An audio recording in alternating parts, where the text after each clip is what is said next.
A world where staying connected with family and friends can be as simple as pressing a button on your phone, many are finding themselves lonelier than ever. As Isabella Jabilian of Rhode Island PBS Weekly reports, it's especially prevalent among young adults.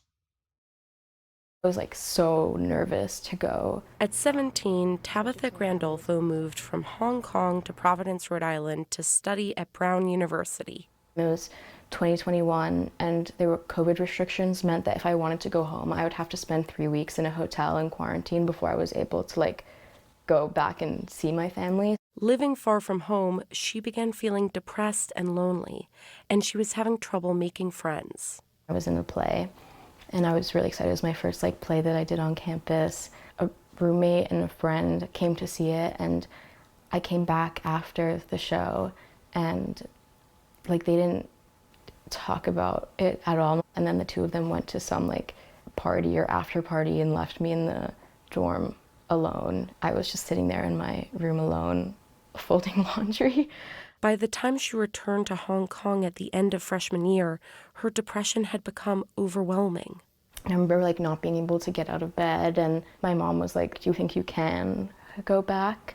Stories like Grandolfo's are all too familiar to psychologist and Harvard lecturer Richard Weisbord. When people think of loneliness, they often think of senior citizens. But in our data, the people who have the highest rates of loneliness are young adults. They're people in their 20s and they're people in their 30s. Weisbord conducted a national survey on loneliness during the pandemic and found that 1 in 3 Americans felt miserable levels of loneliness. For young adults, the numbers were even higher. About 60% felt that way. Those statistics have improved since that time, but remain a worry. What particular challenges do young adults face that you feel contributes to this high rate of loneliness? People don't feel a sense of community at work. They don't feel identity or purpose in work that they once did. There's much less participation in religion among young people. And religious communities are places where you're asked to think about your responsibility for people in your community. We're much less likely to reach out to people who are lonely, or to create the kinds of communities where everyone feels a sense of belonging. In 2023, the U.S. Surgeon General warned that there was an epidemic of loneliness. And social disconnection is associated with an increased risk of not only depression, anxiety, and suicide, but also heart disease, dementia, stroke, and premature death. Loneliness is just as deadly as smoking an entire pack of cigarettes a day. Ashley Kersner has spent much of her career studying the psychology of loneliness. One of the trickiest things about loneliness is that the lonelier you are, the more negatively you see social situations, and therefore the less likely you are to put yourself in social situations. Kersner saw firsthand how damaging this mindset can be. For 2 years, she volunteered at a suicide hotline in Boston, where she began to notice a pattern among the people who called in.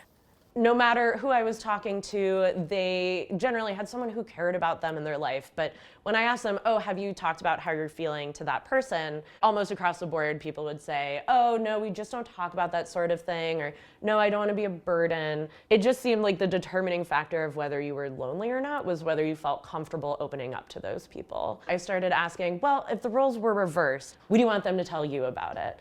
And the answer was, without exception, "Oh, of course I would want them to tell me about it." So I realized there was this weird gap between how vulnerable people were comfortable being and how vulnerable people wanted others to be with them. It gave her an idea. She created an event she called Skip the Small Talk, where people could get together and practice being vulnerable. Before I knew it, we sold out at 50 tickets weeks in advance. It was supposed to be a 3-hour-long event, and I had to kick people out after 7 hours because they wouldn't stop talking to each other. Skip the Small Talk has since spread to more than 20 cities across the country.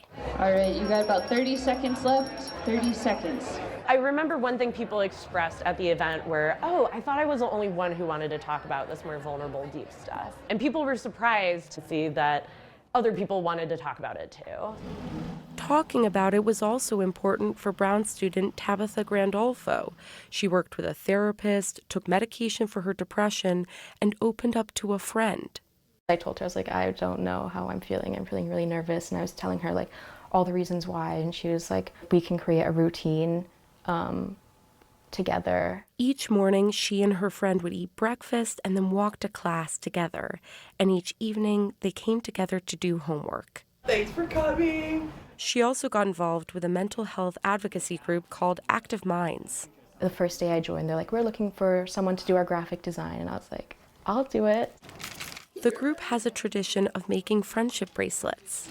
Everyone have their eyes closed. Each bead that's shared represents a positive quality the giver sees in the recipient. Oh my God.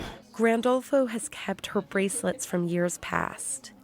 I have some others too, but this one I feel like is special because it's the first one that I did. They're a reminder of the community she has found. No matter what happens, I can go on a Wednesday evening and be able to see these people who are willing to listen to me. Grandolfo is now a senior and plans to graduate this spring with degrees in psychology and theater. For PBS News Weekend, I'm Isabella Jibilian in Providence, Rhode Island.